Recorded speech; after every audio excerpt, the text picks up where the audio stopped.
mylandlog, vétérinaire. J'ai exercé pendant 18 ans en tant que véto-généraliste avant de décider de changer un petit peu d'orientation. Et aujourd'hui, j'exerce en exclusif en fait en ostéopathie, médecine traditionnelle chinoise et physiothérapie. La médecine traditionnelle chinoise a apporté vraiment des compléments. On a beaucoup d'outils qui permettent de soulager les animaux de différentes façons. Ça reste une médecine à part entière, qui est assez ancienne, qui est reconnue au niveau de l'évidence de base médecine, parce que finalement, il a été largement prouvé qu'il y avait des différentiels de voltage, de microvoltage au niveau de la peau, et que ces microvoltages étaient modifiés une fois qu'une aiguille en fait, d'acupuncture intervenait dessus. Donc à partir de là, même s'ils ne peuvent pas prouver l'existence de ces lignes de méridiens théoriques, finalement, ils reconnaissent l'existence qu'il se passe quelque chose et qu'il y a forcément une incidence du coup sur le corps. Contrairement à l'ostéopathie, qui est beaucoup plus décriée. En termes des différents outils disponibles dans la médecine traditionnelle chinoise, il y a entre autres en fait, la moxibuction, qui va être finalement une thérapie avec l'élément feu, pour reprendre au niveau des éléments de la médecine traditionnelle chinoise. Et l'élément feu va apporter directement de l'énergie au corps, donc intéressant à plein de niveaux. C'est bien évidemment dès qu'on a un organisme, des points qui sont entre guillemets un peu affaiblis, apporter directement cette énergie va amener entre guillemets un bien-être et en rééquilibrant, en contribuant à rééquilibrer en fait tout le reste. Donc dans les différents apports, classiquement on utilise des aiguilles avec des moxas.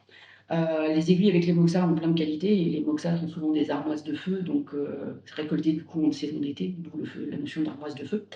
La plante apporte une information. La qualité en fait de la mise en chauffe, puisque en général le moxa est à 400 degrés à cœur, donc c'est quand même assez fort en termes d'apport enfin je dirais énergétique.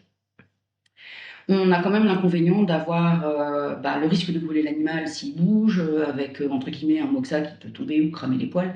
Donc ça, c'est pas toujours, on va dire, très confortable. Donc quand on met des plaquettes pour protéger, l'inconvénient c'est qu'on perd une partie de l'effet bénéfique de l'aura en fait calorique. Donc du coup, quid? Et on a en plus le bonheur et le plaisir d'avoir la fumée. Pour ceux qui la supportent, parce que moi personnellement, c'est une odeur qui me dérange. Donc, résultat des courses, j'étais face un peu à un dilemme, tendance à minorer l'utilisation ou l'intérêt de l'apport de la moxibuction sur les animaux en consultation. Plus facile sur les chevaux parce que finalement c'est extérieur, mais du coup quand je suis en consultation dans mon cabinet, compliqué, parce qu'il y avait quand même pas mal d'effets secondaires derrière qui, moi, pouvaient me déranger ou déranger mes clients.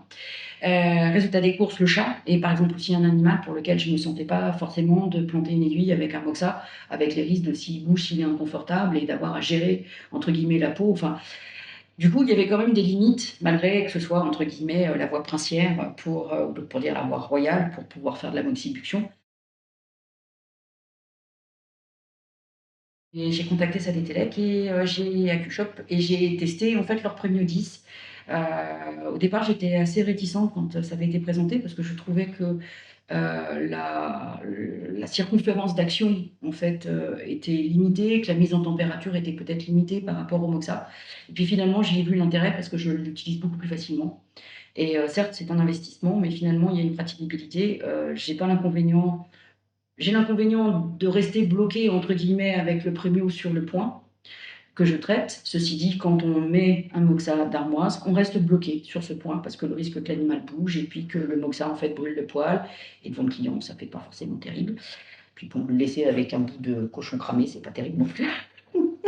Donc du coup, il y a plein d'intérêts à utiliser. J'ai pas encore suffisamment de recul pour parler que c'est eu le même bénéfice, mais comme j'utilisais déjà, on va dire un peu à contre-cœur, la moxibuction classique, je pense que je vais beaucoup plus la développer aujourd'hui grâce à ça.